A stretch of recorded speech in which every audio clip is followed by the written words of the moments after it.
जय हिंद। स्वागत है आपका हमारे और एक नई यूट्यूब वीडियो पे। तो आज का टॉपिक हम लोग का पेपर 7 से रिलेटेड रहने वाला है। आज का टॉपिक है टीएमबीयू यूनिवर्सिटी या अदर यूनिवर्सिटी जहाँ पे भी आपका ये टॉपिक टच करता है। पेपर 7 टीएमबीयू यूनिवर्सिटी का पेपर 7 जो कि है हिस्ट्री ऑफ अमेरिका मतलब हिस्ट्री ऑफ यूएसए का। आज हम लोग एक टॉपिक जैक्सन डेमोक्रेसी के बारे में बात करने वाला है, जो कि बहुत इंपॉर्टेंट है। आप लोग को अल्टरनेट ईयर में ये क्वेश्चन आप लोग से पूछा जाता है, तो इसीलिए आप लोग इसको अच्छा से रेडी करके रखिए। जैक्सन डेमोक्रेसी, ये दो क्वेश्चन होता है, एक होता है जैक्सन डेमोक्रेसी के बारे में और एक होता है जेफरसन डेमोक्रेसी के बारे में। तो जेफरसन डेमोक्रेसी, जेफरसन का प्रजातंत्र हम लोग पहले ही डिस्कस कर चुके हैं। जो भी अभी तक वो वीडियो नहीं देखे हैं तो आप लोग को प्लेलिस्ट में हिस्ट्री ऑफ अमेरिका मिल जाएगा। हिस्ट्री ऑफ अमेरिका का प्लेलिस्ट मिल जाएगा आपको चैनल में ही, ठीक है। वहां से जाके आप ये जेफरसन प्रजातंत्र देख सकते हैं। और आज हम लोग बात करने वाले जैक्सन प्रजातंत्र के बारे में, दोनों में अंतर है, ठीक है। तो आज हम लोग जैक्सन डेमोक्रेसी के बारे में देखने वाले हैं। तो इत्मीनान से देखेंगे, ग्रेजुएशन के हिसाब से हम लोग देखेंगे कि किस तरह आंसर लिखना चाहिए हम लोग को और कैसे इस टॉपिक को कवर किया जा सकता है, क्योंकि इस तरह का टॉपिक थोड़ा सा अन्य टॉपिक से हटके थोड़ा सा रहता है, जिसके बारे में व्याख्या करना पड़ता है। तो आप लोग को जिस तरह वीडियो लगेगा अपना रिस्पॉन्स जरूर दीजिएगा, लाइक या डिसलाइक करके। अगर पसंद आएगा तो लाइक कीजिएगा और नहीं पसंद आएगा तो डिसलाइक कर दीजिएगा और बता देना है कि क्या पसंद नहीं आया, ताकि उसको और सुधारा जा सके, ठीक है। तो आप लोग रेडी रहिए। 40 मिनट, लगभग 30-35 मिनट का ये वीडियो रहने वाला है। 30-35 मिनट तक आप लोग को इत्मीनान से सुनना है। देखिए क्वेश्चन क्या है, जैक्सन के प्रजातंत्र पर एक निबंध लिखे या जैक्सोनियन प्रजातंत्र पर प्रकाश डाले। ये दोनों क्वेश्चन तो एक ही हो गया, जैक्सन डेमोक्रेसी के बारे में बात कर रहा है। उसके जैक्सन के प्रशासन काल में लोकतांत्रिकरण के विकास पर प्रकाश डाले। मतलब ये क्वेश्चन ये बोल रहा है कि जब जैक्सन राष्ट्रपति, जब जैक्सन राष्ट्रपति बने थे, अमेरिका का जब राष्ट्रपति जैक्सन बने थे, तो उस टाइम पीरियड में लोकतंत्र का विकास कैसे कैसे हो रहा था, लोकतंत्र पे जैक्सन ने क्या क्या काम किया और जैक्सन के द्वारा लोकतंत्र पे कैसे प्रभाव डाला गया। तो ये पूरा का पूरा क्वेश्चन का बेस रहने वाला है, मतलब लोकतंत्र के ऊपर पूरा क्वेश्चन हम लोग का टिका हुआ होने वाला है। तो उम्मीद करते हैं आप लोग को लोकतंत्र का बेसिक मतलब पता होगा। लोकतंत्र का बेसिक मतलब ये होता है कि वैसा शासन जिसमें कि सत्ता जो है जनता के हाथों में हो, ठीक है। उसको हम लोग लोकतंत्र बोल देंगे, जिसमें कि जनता ही शासन का जो अधिकारी है उसको चुन के जनता भेजे, तो उसको हम लोग लोकतंत्र बोल देंगे सिंपल वर्ड में। तो उसी में बोल रहा है कि जैक्सन के टाइम पीरियड में लोकतंत्र में क्या क्या बदलाव आ रहा था, ठीक है। तो ये है क्वेश्चन का डिमांड। उम्मीद करते हैं क्वेश्चन का डिमांड आप लोग समझ गए होंगे कि क्वेश्चन का डिमांड क्या है। तो देखिए सबसे पहले तो जैक्सन के बारे में हम लोग को जानना होगा कि जैक्सन जो है 7वां राष्ट्रपति था अमेरिका का। अमेरिका का 7वां राष्ट्रपति 1829 से लेकर के 37 तक। जैसा कि हम लोग जानते हैं, पहले ही इस बारे में हर एक राष्ट्रपति के बारे में एक अलग सा वीडियो आ चुका है आप लोग का, जो कि ऑब्जेक्टिव में भी काम आएगा। तो वो भी वीडियो आप लोग देख सकते हैं, वो भी आपको प्लेलिस्ट में लिंक मिल जाएगा। हर एक राष्ट्रपति किस किस टाइम ड्यूरेशन में था और उसके टाइम पीरियड में क्या क्या इंपॉर्टेंट घटना हुआ था, इसके बारे में हम लोग डिस्कस कर चुके हैं। तो उसी में आप लोग को जैक्सन दिखेगा, जैक्सन राष्ट्रपति जो कि 7वां राष्ट्रपति है। और ये 2 बार मंत्री काल धारण करते हैं। 2 बार का मतलब ये है कि 8 बार। हम लोग जानते हैं कि अमेरिका का राष्ट्रपति का शासन पीरियड कितना रहता है, 4 साल अमेरिका का शासन पीरियड रहता है राष्ट्रपति का। तो ये 2 साल 2 बार धारण किया, तो इसका मतलब ये है कि ये 8 साल तक रहेगा। 1829 से लेकर 1837 तक जैक्सन का राष्ट्रपति काल रहा है, ठीक है। उनके साथ अमेरिका राजनीति में एक नए युग की शुरुआत होती है। 1776 में 1776 में एंड्रयू जैक्सन ने राज्य संवैधानिक सम्मेलन के सदस्य के रूप में अपना राजनीतिक जीवन शुरू किया। मतलब कि 1776 से राजनीतिक जीवन शुरू हुआ। ये वही काल है जब अमेरिका का स्वतंत्रता संघर्ष लड़ा जा रहा था। ये वही टाइम ड्यूरेशन है और ये वही टाइम ड्यूरेशन में ही जैक्सन अपना राजनीतिक जो शुरुआत करते हैं अपना राजनीति का। सबसे पहले तो वो टेनेसी के प्रतिनिधि सदस्य के रूप में चुने जाता है। टेनेसी एक जगह है, अमेरिका का एक जगह का नाम है। 1813-14 में उन्हें यूनानियों को हराया जाता है। उसके बाद उसको मेजर जनरल के पद पे उनको नामित किया जाता है, ठीक है। उसके कुछ दिनों बाद ही एक एंग्लो अमेरिका युद्ध भी होता है, जो कि 1813-14 में ही होता है। तो इसमें भी जो है जैक्सन का एक अहम भूमिका रहता है। वहां पर भी जैक्सन के द्वारा ही प्रतिनिधि किया जाता है। तो वो वाला विजय जीतने के बाद क्या होता है, राष्ट्र युद्ध नायक बन गए। वो वाला युद्ध मतलब कि जो एंग्लो अमेरिका वार जो हुआ था, तो उसके वो नायक बन गए। कौन? जैक्सन नायक बन गए। और वो यूं तो बहुत सख्त थे, सख्त मिजाज के वो थे जैक्सन, लेकिन अपने लोगों के लिए वो सख्त नहीं थे। इसीलिए मतलब कि जो अपने लोग जो है, मतलब कि उनके जो सैनिक जो लोग हैं, सैनिक के लिए वो बहुत लोकप्रिय थे। इसलिए सैनिक के द्वारा उनको एक नाम भी दिया जाता है, ओल्ड हिकोरी। ये वाला याद रखना है क्योंकि ये आप लोग को ऑब्जेक्टिव में मिल सकता है। ओल्ड हिकोरी, ठीक है। ये जैक्सन का नाम है जो कि सैनिक के द्वारा उनका उपनाम बोल सकते हैं हम लोग, दिया गया था। उम्मीद करते हैं ये आप लोग को दिख रहा होगा, अच्छा से दिख रहा होगा। और ये सारा पीडीएफ जितना भी वीडियो हम डालते हैं इसमें आपको सारा पीडीएफ टेलीग्राम में मिल जाएगा। टेलीग्राम का लिंक आपको डिस्क्रिप्शन में मिल जाएगा, आप वहां से ज्वाइन कर सकते हैं। ये वाला ऑलरेडी हम टेलीग्राम में डाल चुके हैं, एक दिन पहले ही, 2 दिन पहले डाल चुके हैं, ठीक है। तो आप लोग इसको सिर्फ समझने का कोशिश कीजिए, टेलीग्राम से जा करके आप इसको पढ़ लीजिए अच्छा से। तो 1812 का युद्ध, वही जो हम बताएं कि अमेरिका वर्सेस इंग्लैंड का जो युद्ध चल रहा होता 1812 में, उसका प्रतिनिधि कौन कर रहे थे? उसका प्रतिनिधि जैक्सन के द्वारा किया जा रहा था। न्यू ऑरलियंस की लड़ाई हुई, भारतीय और मुख्य ब्रिटिश आक्रमण सेना पर जीत किया गया। 1821 में उन्होंने फ्लोरिडा के सैन्य गवर्नर के रूप में चुना गया। 1821 में 1812 में आंग्ल अमेरिका युद्ध लड़ते हैं। और 1812 के बाद याद रखना 1821 में फ्लोरिडा पर एक सैन्य गवर्नर के रूप में चुना जाता है। फ्लोरिडा कौन सा जगह है? यदि आप लोग को पिछला वाला वीडियो सब याद है तो आप लोग को पता होगा। फ्लोरिडा हम लोग का, जैसे कि ये वाला है हम लोग का, ये वाला अमेरिका है, ठीक है। ये वाला अमेरिका है, तो ये वाला एरिया जो है फ्लोरिडा एक प्रायद्वीप भी है, ठीक है। तो ये जो निकला हुआ एरिया है ना, यही है फ्लोरिडा। तो ये फ्लोरिडा का जो है उनको बनाया गया, सैन्य गवर्नर बनाया गया फ्लोरिडा को। लेकिन क्या होता है, कुछ समय बाद ये यहाँ से इस्तीफा दे देते हैं। इस्तीफा देने के बाद क्या किया जाता है? 1824 में उनको सबसे अधिक कांग्रेस में वोट मिलता है। राष्ट्रपति के लिए सबसे अधिक जो है किसको वोट मिलता है? जैक्सन को वोट मिलता है। लेकिन कांग्रेस में आपसी सहमति नहीं बन पाने के कारण, आपसी मतभेद हो जाने के कारण क्या होता है कि इसके जो पहले वाले राष्ट्रपति एडम्स को राष्ट्रपति बना दिया जाता है। एडम कौन है? एडम आप लोग को बहुत पहले जो है, आप लोग को राष्ट्रपति का वीडियो हम आपको एक बार कवर किए हुए थे, ठीक है। कौन सा राष्ट्रपति, इंपॉर्टेंट राष्ट्रपति कवर किए हुए थे। तो वहां पे आप लोग को जैक्सन का जिक्र हुआ होगा, 2 जैक्सन का जिक्र हुआ। एक दूसरा नंबर पे जैक्सन आएंगे और एक छठा नंबर पे, ठीक है। ये दोनों का कार्यकाल 4-4 साल तक उन दोनों का कार्यकाल रहता है। एंड्रू जैक्सन का बात करें और एगो क्वीनी जैक्सन है, अरे सॉरी क्वीनी एडम, ठीक है। तो ये सब के बारे में है। तो जैक्सन से पहले का राष्ट्रपति कौन था? वो था एडम। एडम को कम वोट मिला था, लेकिन फिर भी कांग्रेस में जो है मतभेद के कारण एडम को ही राष्ट्रपति बनाया गया, ठीक है। ये बात को ध्यान रखना है कि जैक्सन से पहले का राष्ट्रपति कौन है? वो है एडम, ठीक है। तो अब क्या होता है, देखिए एडम के बाद 1828 में एंड्रू जैक्सन राष्ट्रपति चुने गए। क्योंकि वो 1824 से लेकर के 28 तक कौन राष्ट्रपति है? तो इस टाइम पे राष्ट्रपति एडम है, ठीक है, एडम है। 28 में एडम का कार्यकाल खत्म होता है। उसके बाद 29 से कार्यकाल संभालते हैं जैक्सन। 29 से लेके 8 साल 37 तक जैक्सन का कार्यकाल रहेगा, ठीक है। तो पहली बार कोई आम आदमी व्हाइट हाउस पर विराजमान हुआ, काबिज हुआ का मतलब ये हुआ कि बैठा, ठीक है। इसके पहले अमेरिका में कुलीन वर्ग ही राष्ट्रपति बने थे। ये इंपॉर्टेंट बात है कि अमेरिका में जैक्सन से पहले कोई भी जो है आम जनता राष्ट्रपति नहीं बना था। हर व्यक्ति कुलीन का मतलब ये हुआ कि इलाइट क्लास, ऊंचा तबका का व्यक्ति को हम लोग बोल सकते हैं कुलीन। तो अमेरिका में सिर्फ वही लोग राष्ट्रपति बना करता था जो कि उच्च कोटि का, मतलब कि एलाइट वर्ग से बिलोंग करता था। लेकिन जैक्सन पहला राष्ट्रपति थे जो कि आम जनता थे, आम लोग से जो है ये राष्ट्रपति का सफर तय करते हैं। ये बात को ध्यान रखना है। और ये जो व्हाइट हाउस है, जो है व्हाइट हाउस, तो व्हाइट हाउस यदि आप लोग बीपीएससी का एग्जाम दिए होंगे तो ये रिसेंटली बीपीएससी मतलब कि 69 बीपीएससी में ये व्हाइट हाउस के बारे में डिटेल से क्वेश्चन पूछा गया था, ठीक है। तो व्हाइट हाउस इंपॉर्टेंट टर्म है अमेरिका के लिए। संसद को बोला जाता है, संसद में राष्ट्रपति भवन एक तरह से हम लोग बोल सकते हैं, ठीक है। वह एक राजनेता और सैनिक नेता दोनों थे जिन्होंने ब्रिटिश के खिलाफ युद्ध भी जीते। उन्होंने केंद्र सरकार को मजबूत किया। वह संघ और लोकतंत्र की शक्ति के संरक्षण में दृढ़ विश्वास रखते थे।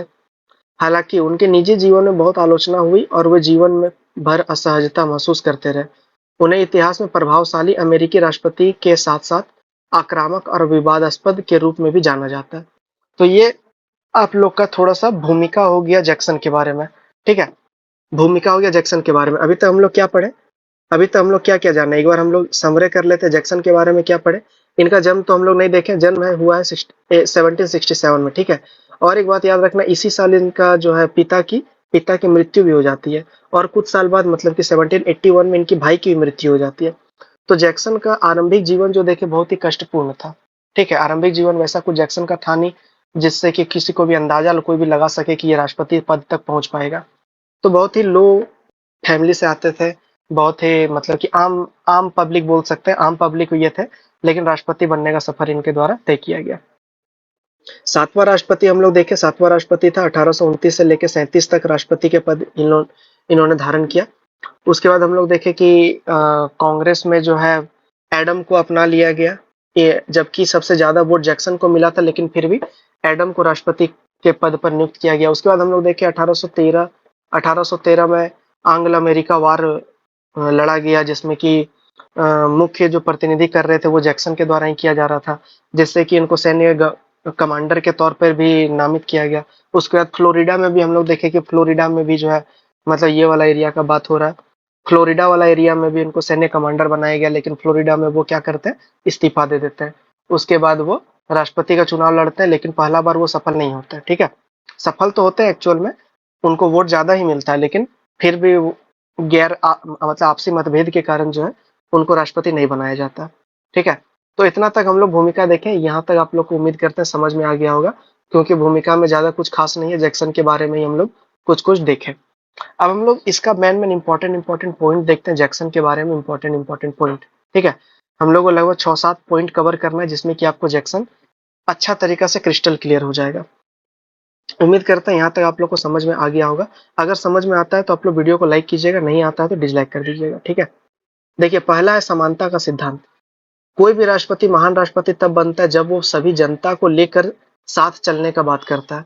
बिना जनता के हित में सोचे हुए कोई भी व्यक्ति महान व्यक्ति नहीं बन सकता। ठीक है, ये बात को ध्यान देना है। जैक्सन एक आम आदमी थे और उन्होंने विशेषाधिकार प्राप्त वर्गों को महत्वपूर्ण पद से आसीन था, उन लोग को हटा दिया गया।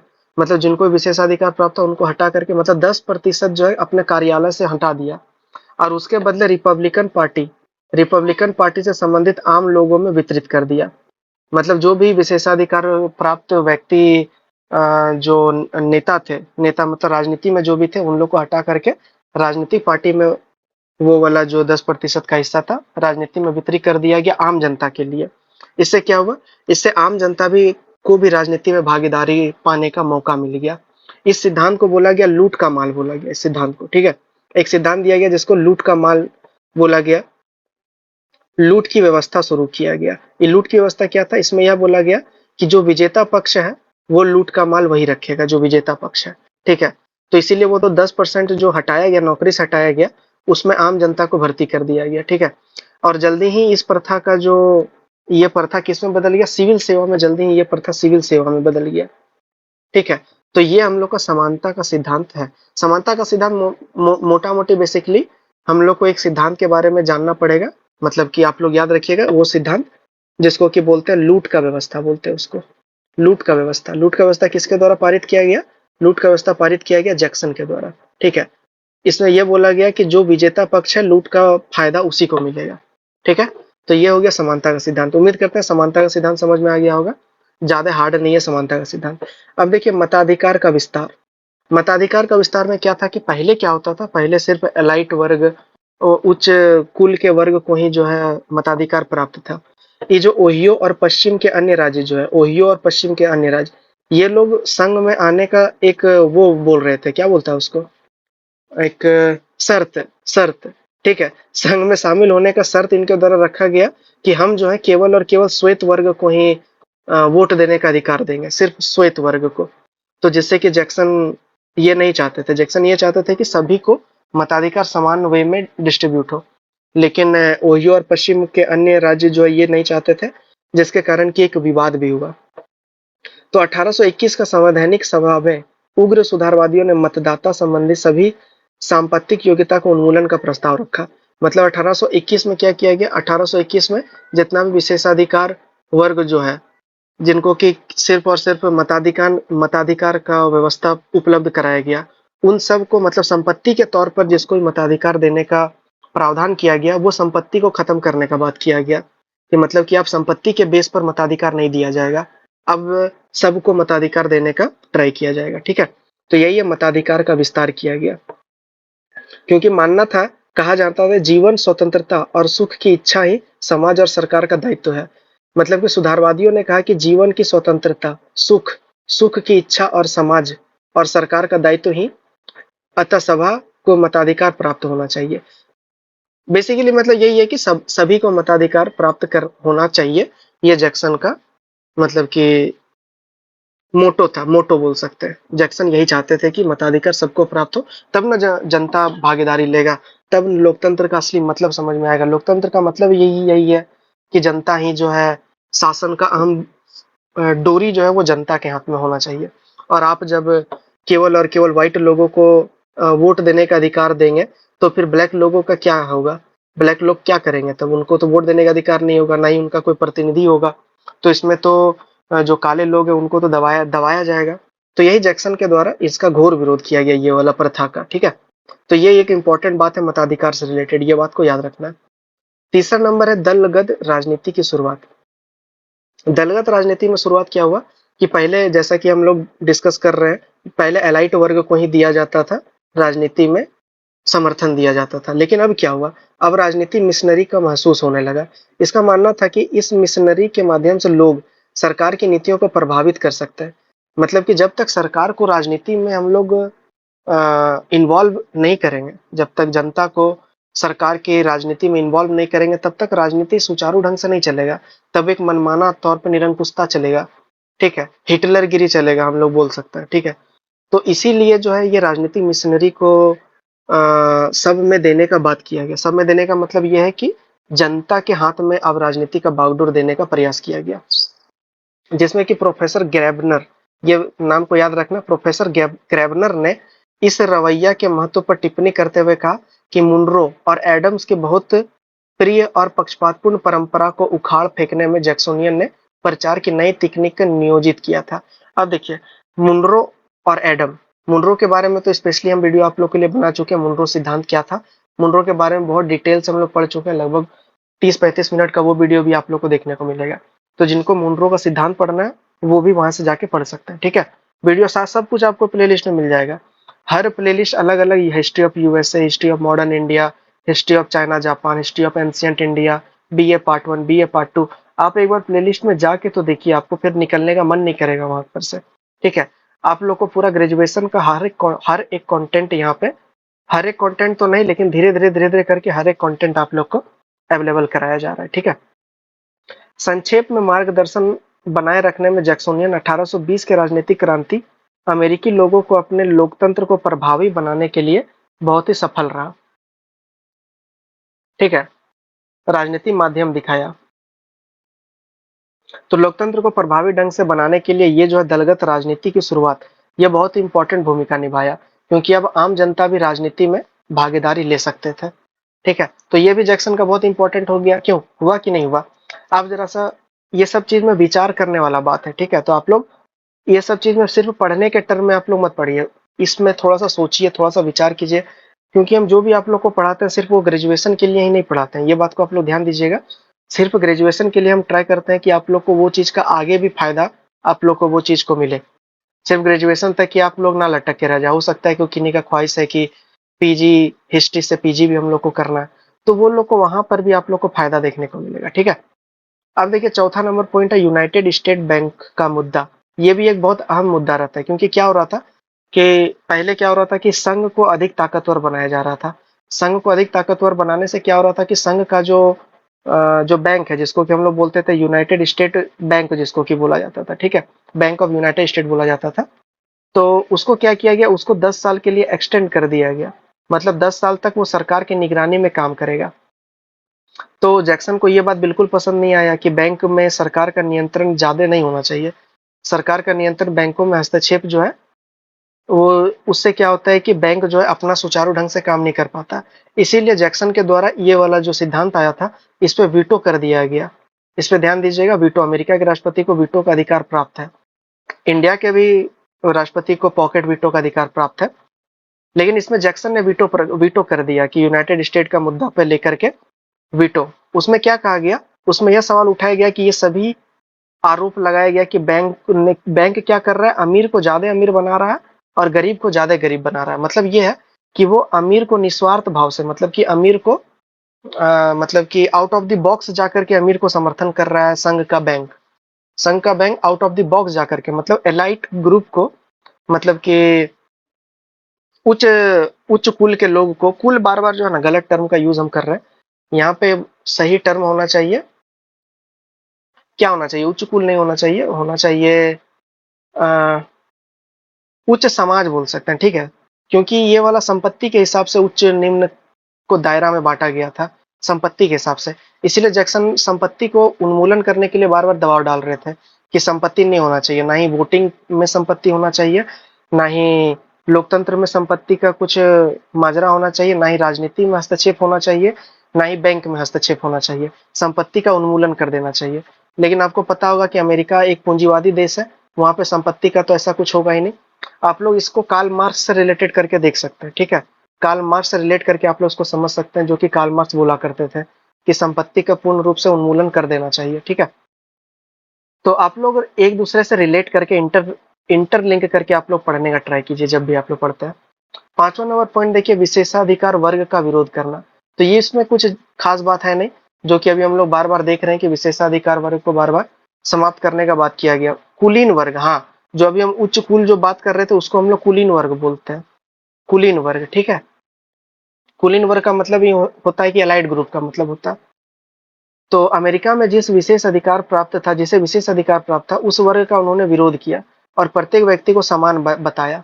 उसने सार्वजनिक पद के अपने दो मित्र को युद्ध सचिव और जनरल पद पर नियुक्त किया, अपने मित्र को किया, ठीक है। और उसने 10% नौकरियों पर आम जनता का सहभागिता सुनिश्चित किया, जिससे कि राजनीति में आम लोगों की भागीदारी बढ़ गई। तो ये था विशेषाधिकार का विरोध करना, ठीक है। उम्मीद करते हैं विशेषाधिकार भी समझ में आ गया होगा, क्योंकि इसमें ज्यादा कुछ है नहीं, हम लोग पहले से भी पढ़ चुके। एक बार समरे करेंगे लास्ट में तो सब समझ में आ जाएगा। छठा नंबर देखिए, छठा नंबर है जैक्सन द्वारा राज्यों के अधिकार में वृद्धि करना। अब देखिए, हम पहले ही बात कर चुके हैं, हम लोग बात कर रहे हैं कि संघ को मजबूत करने का बात किया जा रहा था। जो भी राष्ट्रपति पहले आए वो सभी को संघ को मतलब कि संघ को अधिक ताकतवर बनाने का ट्राई कर रहे थे। ये बार बार संघ, राज्य, ये सब जो टर्म आ रहा है, उम्मीद करते हैं ये टर्म आप लोग को समझ में आ रहा होगा, क्योंकि अमेरिका जो है ना, अमेरिका जो है, ये संघ कैसे बना है, सभी राज्यों का रजामंदी से सभी राज्य जो है अपना अपना समर्थन देते गए और धीरे धीरे करके अमेरिका राज्य बढ़ते गया और टोटल 50 राज्य का संघ बन गया। स्टार्टिंग में 13 राज्य था, जो कि हम अमेरिका स्वतंत्रता संग्राम में आप लोग को पढ़ाए थे, 13 राज्य था। लेकिन धीरे धीरे करते करते 48 हुआ और 48 के बाद एगो अलास्का खरीद लिया गया और दूसरा एक हवाई द्वीप को कैप्चर कर लिया गया, ठीक है। तो इस तरह करके अमेरिका जो है राज्यों का एक संघ बन गया, जिसमें कि सभी राज्य जो है अपना इच्छा से वो संघ में सम्मिलित हो रहे थे। और इसमें क्या किया जा रहा था, इसमें यह किया जा रहा था, संघ को अधिक ताकतवर बनाया जा रहा था, वनस्पत राज्य को। तो जैक्सन क्या करते हैं, ये चीज को अच्छा तरीका से समझना है, ठीक है। ये वाला कॉन्सेप्ट आपका बहुत इंपॉर्टेंट कॉन्सेप्ट है, संघ और राज्य का कॉन्सेप्ट। तो जैक्सन के द्वारा क्या किया जा रहा था, उनका ये मानना था कि संघ को अधिक ताकतवर नहीं बनाना चाहिए, अधिक ताकतवर राज्य को बनाना चाहिए। अधिक ताकतवर किसको बनाना चाहिए, राज्य को बनाना चाहिए। क्यों? क्योंकि राज्य राज्य ही मतलब कि जो जनता का जो प्रतिनिधि होता है वो राज्य के थ्रू कंट्रोल किया जाता है। अमेरिका में राज्य के थ्रू कंट्रोल किया जाता है, क्योंकि राज्य का हर जगह अ, वो समान प्रतिनिधि सभी राज्य से जाता है। अमेरिका में, इंडिया में ऐसा नहीं होता, लेकिन अमेरिका में सभी स्टेट का समान प्रतिनिधि आप लोग का पार्लियामेंट में रहता है, ठीक है।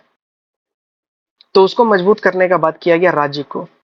तो ये जैक्सन के द्वारा एक बहुत बड़ा कदम उठाया गया और इसका हम लोग किस तरह आकलन कर सकते हैं कि कैसे वो राज्य को मजबूत करता है। तो वो करता है केंद्र बैंक से सरकारी धन निकालकर राज्य के बैंक में जमा कर देता है। इससे हम लोग को पता ये चलता है कि जैक्सन जो है वो संघ से ज्यादा राज्य को प्रायोरिटी दे रहे थे, ठीक है। संघ से ज्यादा राज्य को प्रायोरिटी दे रहे थे। सभी को अपना अपना प्रायोरिटी तो अपना लाइफ में डिसाइड करता ही है। उम्मीद करते हैं आप लोग भी अभी तक अपना अपना प्रायोरिटी डिसाइड कर चुके होंगे कि हमको आगे और क्या करना है, क्या करना चाहिए, हम किस में अच्छा है, किस में अच्छा हम कर सकते हैं। तो उम्मीद करते हैं आप लोग अभी तक अपना प्रायोरिटी डिसाइड कर चुके होंगे। यदि आप लोग अपना प्रायोरिटी अभी तक डिसाइड नहीं किए हैं, अभी आप लोग आ चुके हैं पार्ट 3 में आ चुके हैं और अभी तक आप लोग ये नहीं डिसाइड किए कि हमको आगे करना क्या है, तो फिर आप लोग को बहुत ज्यादा दिक्कत होने वाला है, ठीक है। जैसे कि हम अपना प्रायोरिटी यूट्यूब को नहीं दिए हुए हैं। जैसे कि आप लोग कभी कभी कमेंट करते हैं कि सर वीडियो बहुत लेट से आता है, वीडियो मतलब बहुत कम आता है। तो ये बात हम पहले ही बता चुके हैं और आज भी बता रहे हैं कि देखिए, ऐसा है कि यूट्यूब मेरा प्रायोरिटी नहीं है, ठीक है। यूट्यूब बस हमको पढ़ाने में थोड़ा इंटरेस्ट है और आप लोग को थोड़ा हेल्प कर सकते हैं, इसीलिए थोड़ा पढ़ाते हैं, जैसे कि मेरा भी थोड़ा रिवीजन होते रहता है, रिकैप होते रहता है, ठीक है। तो इसीलिए वीडियो को आने में थोड़ा लेट भी हो जाता है। कोशिश करते हैं कि वीडियो समय पर आ जाए, लेकिन थोड़ा सा अपना भी थोड़ा सा देखना पड़ता है ना। तो खैर, जब तक है तब तक आप लोग का वीडियो आते रहेगा, कुछ ना कुछ टॉपिक पे आते रहेगा। आप लोग जिस टॉपिक के कमेंट कीजिएगा उस टॉपिक पे वीडियो आते रहेगा, भले ही कुछ लेट हो जाए लेकिन वो आ जाएगा, ठीक है। अब देखिए 7वां नंबर पॉइंट है राज्य का विकेंद्रीकरण और अधिकार। तो इसमें भी वही बात किया गया, राज्य का विकेंद्रीकरण। जैक्सन ने आम आदमी के हितों और राज्य के अधिकार को समर्थन किया। दरअसल वह पहले राष्ट्रपति थे जिनका विचार अन्य से अलग था। अन्य से विचार अलग कैसे था? सबसे पहली बात तो ये कुलीन वर्ग से नहीं आते थे। तो कुलीन वर्ग से नहीं आते थे तो जाहिर सी बात है इन्होंने जनता के बारे में बहुत ज्यादा सोचा। 10% का जो है लूट का माल जो है बाकी में वितरित भी किया गया इनके द्वारा। तो इसीलिए अन्य जो राष्ट्रपति जितना भी रहे उन सबसे अलग हटके इनके द्वारा सोचा गया, ठीक है। ऐसी विचार थी उनका, ऐसा विचार था कि अब राज्य को पहले सशक्त बनाना था। मतलब कि संघ से पहले राज्य को सशक्त बनाना चाहिए, उसके बाद संघ को सशक्त बनाना चाहिए, क्योंकि सब राज्य यदि अपने में सशक्त बन जाएगा तो ऑटोमेटिक जो है संघ जो है अपने आप सशक्त बन जाएगा। संघ को अलग सशक्त बनाने की जरूरत नहीं था। देखिए सब राष्ट्रपति, ये वाला एक कॉन्सेप्ट आप लोग समझिए कि हर राष्ट्रपति क्या कर रहा था, हर राष्ट्रपति ऊपर से सुदृढ़ करने की बात कर रहा था। मतलब कि पहले केंद्र को हम मजबूत करेंगे, उसके बाद राज्य को मजबूत करेंगे, उसके बाद नीचे मजबूत करेंगे, ठीक है। लेकिन जैक्सन का मानना था कि नीचे से मजबूत करते हुए ऊपर चलेंगे हम लोग। पहले नीचे ग्राम स्तर पे करेंगे, उसके बाद राज्य स्तर पे, उसके बाद संघ स्तर पे, उसके बाद राष्ट्र स्तर पे। तो इस तरह करके हम लोग मजबूत करेंगे। तो इसीलिए जैक्सन का जो है सोचने का स्टाइल जो है बाकी सबसे थोड़ा हटके था। और ये स्टाइल गांधी जी भी यही सोचते थे कि हम लोग को नीचे से ऊपर जाना चाहिए, ऊपर से नीचे नहीं आना चाहिए। नीचे से समानता, स्वतंत्रता या सभी के लिए समान नियम, ये हम लोग नीचे से लागू करेंगे, जिससे कि और प्रभावी ढंग से हम लोग उसको लागू कर देंगे। इसीलिए हम लोग में ग्राम पंचायत का भी कॉन्सेप्ट इसीलिए हम लोग के भारत में आया, ग्राम पंचायत का कॉन्सेप्ट आया। ये महात्मा गांधी का ड्रीम था। ये महात्मा गांधी का ये ड्रीम था कि ग्राम स्वशासन दिया जाए सबको। आर्टिकल 40 के अंदर अंतर्गत जो है स्टार्टिंग से ही रखा गया था, लेकिन इसको इम्प्लीमेंट जो है स्टार्टिंग में नहीं किया गया। चलिए आप लोग को कमेंट एक बार करना, देखते हैं आप लोग पॉलिटिकल पढ़ते हैं कि नहीं पढ़ते हैं। आप लोगों को कमेंट ये करना है कि ये ग्राम पंचायत जो है वो कब जो भारत में इम्प्लीमेंट किया गया, पंचायती राज व्यवस्था भारत में कब इम्प्लीमेंट किया गया, ये आप लोग को बताना है। राजस्थान में सबसे पहले इम्प्लीमेंट हुआ था, ये हम बता दिए, आप लोग को ईयर बताना है, ठीक है। तो राज्य का विकेंद्रीकरण उम्मीद करते हैं ये समझ में आ गया होगा आप लोग को। हालांकि वे आंतरिक सुधार चाहते थे, लेकिन उनका सुधार जो है, उनका सुधार के कार्यक्रम को राज्य की सहायता से क्रियान्वित करने पर जोर दिया गया। मतलब कि हम लोग पहले राज्य को मजबूत करते हैं, हम लोग मानवता को मजबूत करते हैं, मानव को मजबूत करते हैं, उसके बाद संघ तो अपने आप मजबूत हो ही जाएगा, ठीक है। उसका देखिए जैक्सन का विदेश नीति। हालांकि ये क्वेश्चन का डिमांड नहीं है, जैक्सन का विदेश नीति क्वेश्चन का डिमांड नहीं है, लेकिन फिर भी हम आप लोग को थोड़ा सा जैक्सन का विदेश नीति के बारे में चर्चा कर देते हैं, जो कि हम लोग जेफरसन के बारे में भी हम लोग जब डिस्कस किए थे तो उसका भी हम आप लोग को विदेश नीति बताए हुए थे, ठीक है। जैक्सन का विदेश नीति क्या है? तो जैक्सन का विदेश नीति बहुत ही सफल विदेश नीति रहा है। क्यों? क्योंकि ये शांतिपूर्ण विदेश नीति का संचालन करता है। शांतिपूर्ण विदेश नीति का मतलब क्या है? इनके द्वारा ब्रिटेन से भी संधि किया जाता है, इनके द्वारा फ्रांस से भी संधि किया जाता है, लेकिन ये इनके द्वारा जो है ये भारतीयों को सही ढंग से ट्रीट नहीं किया जाता है, ठीक है। ये बात को ध्यान देना है। तो ब्रिटिश से संधि किया कब किया जाता है? ये देखिए इंग्लैंड, फ्रांस, अन्य यूरोपीय देशों के साथ मित्रता का संबंध स्थापित करने का प्रयास किया गया। देखिए जो भी मित्रता का हाथ बढ़ाएगा ना, जो भी मित्रता का हाथ बढ़ाएगा उसके राजतंत्र में जो है, मतलब कि उनका प्रजातंत्र, उनका डेमोक्रेसी थोड़ा सा सुदृढ़ रहेगा ही, क्योंकि उनको ज्यादा पैसा खर्चा करना नहीं पड़ रहा है युद्ध में, अपना सैनिक व्यवस्था में, आर्टिलरी में, बम बारूद में, ये सब में ज्यादा खर्चा करना नहीं पड़ रहा है। तो वो इन्वेस्टमेंट कहाँ पे होगा? वो इन्वेस्टमेंट सारा का सारा जनता में ही तो इन्वेस्ट होगा। अभी आप इंडिया को ले लीजिए, ठीक है। अभी आप इंडिया को ले लीजिए, वैसे हम बोलते हैं बुरा तो नहीं है, लेकिन इंडिया क्या कर रहा है? इंडिया बहुत ज्यादा अपना आर्म्ड आर्टिलरी ये सब जो है बहुत ज्यादा मजबूत कर रहा है, अपना सैन्य व्यवस्था को बहुत ज्यादा मजबूत कर रहा है। यदि हम लोग सभी से मित्रतापूर्ण व्यवहार बना के रखें, जो कि हम लोग ट्राई भी करते हैं, बहुत ज्यादा ट्राई करते हैं, हर मामले में तो सफल नहीं हो सकता है, क्योंकि हम लोग का बहुत परम मित्र चाइना और पाकिस्तान हम लोग का परम मित्र है, तो हर जगह ये सफल नहीं होता है। लेकिन यदि हम लोग सबसे मित्रता हम लोग करके रखें, कहीं भी लड़ाई झगड़ा, कहीं भी युद्ध का स्थिति यदि पैदा ना हो, तो हम लोग ये भी जितना जितना कि हम लोग बम बारूद रॉकेट ये वो खरीदते हैं, वो सबको हम लोग बचा सकते हैं। और उसका इन्वेस्टमेंट कहाँ कर सकते हैं? उसका इन्वेस्टमेंट हम लोग बहुत ही अच्छा पर्पस के लिए कर सकते हैं। जैसे कि उसका इन्वेस्टमेंट हम लोग एजुकेशन के लिए कर सकते हैं, उसका इन्वेस्टमेंट हम लोग हेल्थ के लिए कर सकते हैं, रिसर्च डेवलपमेंट में कर सकते हैं, साइंस के फील्ड में कर सकते हैं। तो आर्टिलरी सब में इन्वेस्ट करने और ये सब में इन्वेस्ट करना, ये दोनों में बहुत फर्क है।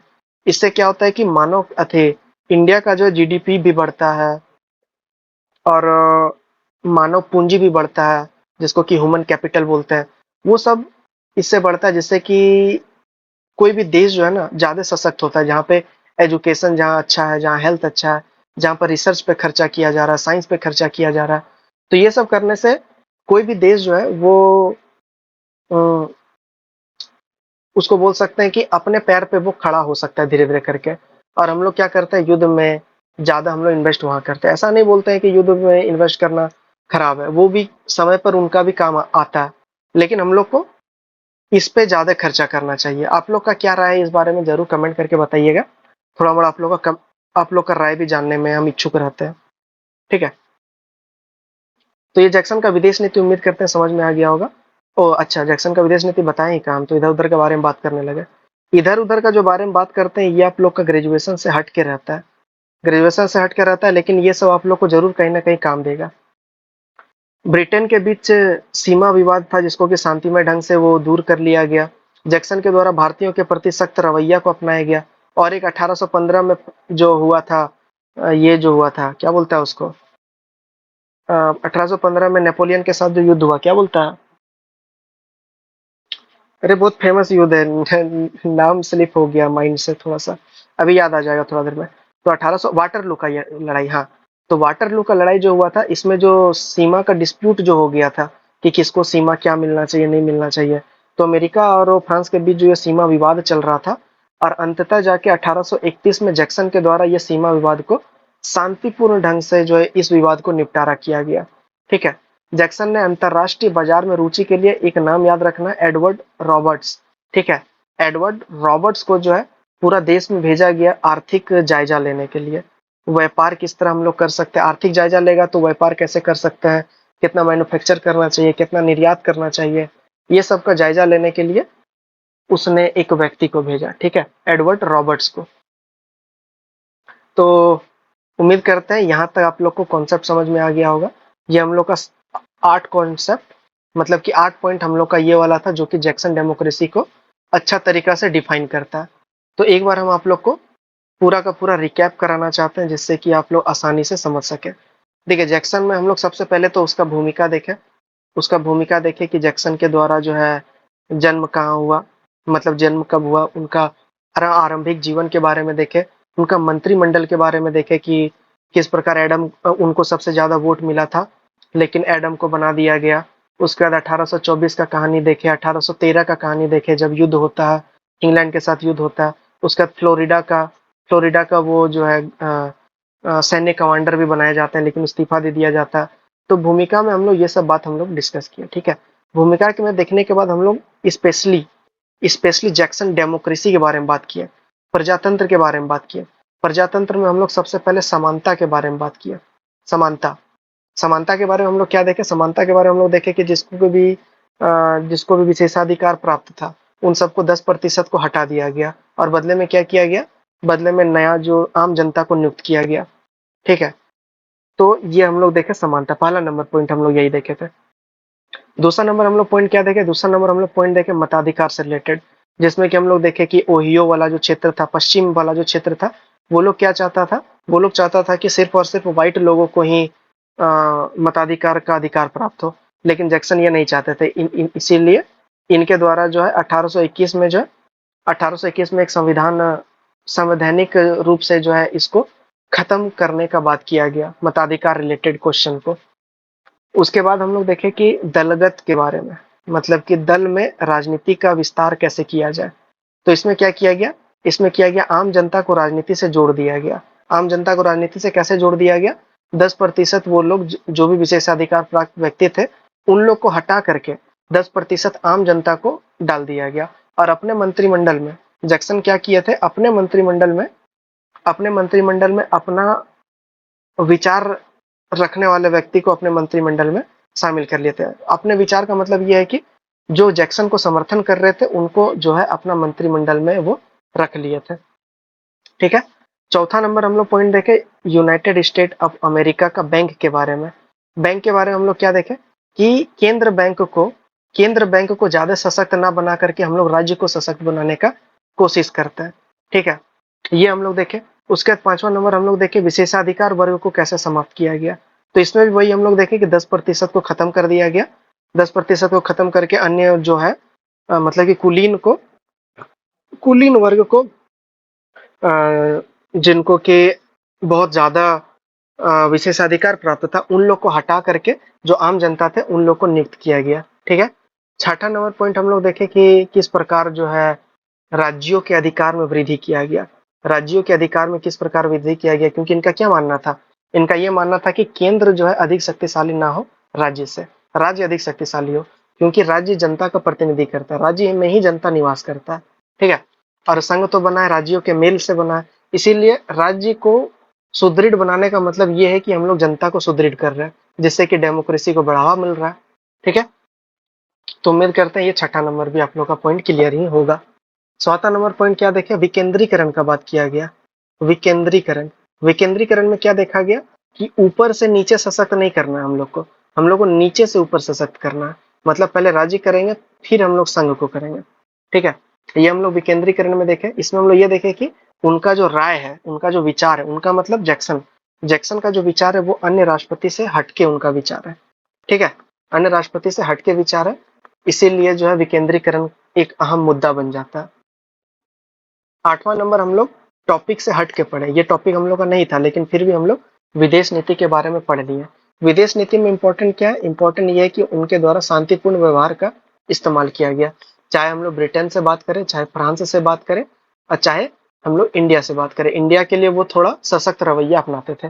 इंडिया का मतलब ये है कि वहां पे जो रेड इंडियन रहते थे, ठीक है, ये बात को ध्यान देना, अमेरिका का मूल निवासी को क्या बोलते हैं, रेड इंडियन बोलते हैं। तो रेड इंडियन का बात किया जा रहा है। ठीक है, तो उम्मीद करते हैं विदेश नीति भी आप लोग को समझ में आ गया होगा। अब हम लोग देखते हैं इसका अंतिम पड़ाव। अंतिम पड़ाव का मतलब यह है कि अब इसका निष्कर्ष। इस प्रकार से जैक्सन ने व्यापारिक क्षेत्रों में भी महत्वपूर्ण योगदान निभाया। इसी प्रकार से हम देखते हैं कि जैक्सन प्रजातंत्र का पक्का समर्थक था, प्रजातंत्र का पक्का समर्थक था, लेकिन लोकतंत्र की सत्ता का केंद्र माना। वह जनता और जनहित का प्रतीक था। इसकी गणना लोकप्रिय राष्ट्रपति के रूप में लिंकन और रूजवेल्ट के साथ की जा सकती है। इसके काल में प्रजातंत्र का विस्तार हुआ। ठीक है, इसकी तुलना किससे किया जा सकता है, लिंकन से और रूजवेल्ट से, फ्रैंकलिन रूजवेल्ट और अब्राहम लिंकन। ठीक है, तो प्रजातंत्र का ये समर्थक था, कट्टर समर्थक था, प्रजातंत्र को बढ़ाने का काम किया जा रहा था, और इनका गणना हम लोग लिंकन और रूजवेल्ट, और ये लिंकन और रूजवेल्ट दो अहम राष्ट्रपति अमेरिका का बने हैं, और इनके बारे में डिटेल वीडियो आ चुका है बहुत पहले ही। तो आप लोग यदि ये भी नहीं देखे तो आप लोग इसको भी देख सकते हैं। लगभग लगभग अमेरिका का जितना भी इम्पोर्टेंट राष्ट्रपति है, जिनके टाइम पीरियड में बहुत इंपॉर्टेंट कुछ काम हुआ है, या तो इस उसको शॉर्ट टर्म में हम बता चुके हैं, या तो उस पर एक विशेष वीडियो डाल करके हम बता चुके हैं।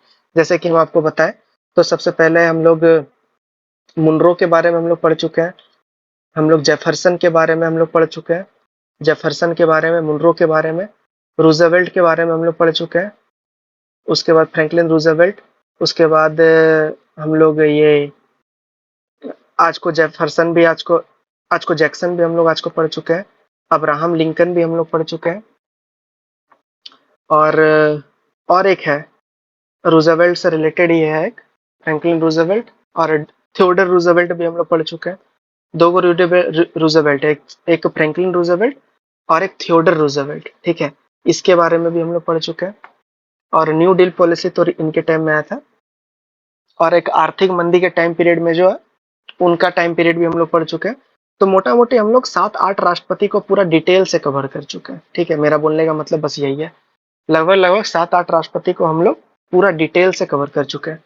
तो यदि आप लोग हिस्ट्री ऑफ अमेरिका आप लोग का यदि तैयार नहीं है, हिस्ट्री ऑफ अमेरिका यदि तैयार नहीं है, तो आप लोग प्लेलिस्ट में जाके हिस्ट्री ऑफ अमेरिका को अच्छा से कवर कर सकते हैं। और यदि आपको कहीं कोई दिक्कत होता है तो आप कमेंट कर सकते हैं कि हाँ यहाँ दिक्कत हो रहा है, उसको हम जल्दी से जल्दी उसको सॉल्व करने का ट्राई करेंगे। ठीक है, तो उम्मीद करते हैं आज का लेक्चर थोड़ा सा लंबा हो गया है, उम्मीद करते हैं, क्योंकि ये आंसर भी बहुत लंबा था ना, इसीलिए आंसर में हालांकि ज़्यादा कुछ है नहीं, लेकिन फिर भी आप जितना है उतना तो समझाना पड़ेगा ना। बहुत कोई इसी में कमेंट करते हैं कि आप बहुत इधर उधर का बात करने लगते हैं। तो इधर उधर का बात इसलिए करते हैं ताकि आप लोग को इसके थ्रू दूसरा चीज को इंटरलिंक करके हम पढ़ा सकें। ठीक है, मेरा पर्पस आप लोग को सिर्फ ग्रेजुएशन पास करा देना नहीं है। ग्रेजुएशन में अच्छा नंबर आप लोग का आ जाए, डजेंट मैटर। ग्रेजुएशन में अच्छा नंबर आप लोग का आ भी जाता है तो डजेंट मैटर। आगे आप लोग का क्या रवैया रहता है ये मैटर करता है। ठीक है, तो हम कोशिश करते हैं आप लोग को आगे का तैयारी कराने के लिए ग्रेजुएशन के साथ साथ। तो जो भी ये समझते हैं वो कमेंट नहीं करते हैं कि आप बहुत लंबा पढ़ा रहे हैं। जो ये बात को नहीं समझ पाते हैं वो कमेंट करते हैं कि आप बहुत इधर उधर का बात करते हैं, आप ये करते हैं वो करते हैं। तो आप लोग को जैसा भी लगे, आप लोग के पास सुविधा है स्पीड बढ़ाने का भी, आप लोग वो भी कर सकते हैं। तो आज के लिए बस इतना ही। उम्मीद करते हैं ये आप लोग को सब कुछ समझ में आ गया होगा। नहीं आएगा तो कमेंट कीजिएगा। और ये सारा कुछ आप लोग को पीडीएफ जो है ऑलरेडी टेलीग्राम पे प्रोवाइड कराया जा चुका है। ठीक है, तो वहां से आप लोग इसको डिटेल से पढ़ सकते हैं। यहाँ तो आप समझ गए, वहां से हर एक पॉइंट के बारे में पढ़ सकते हैं। ठीक है, अब मिलते हैं नेक्स्ट टॉपिक में। नेक्स्ट टॉपिक आप लोग कमेंट कीजिएगा किसके ऊपर आप लोग को चाहिए नेक्स्ट टॉपिक। मिलते हैं नेक्स्ट वीडियो में, तब तक के लिए जय हिंद।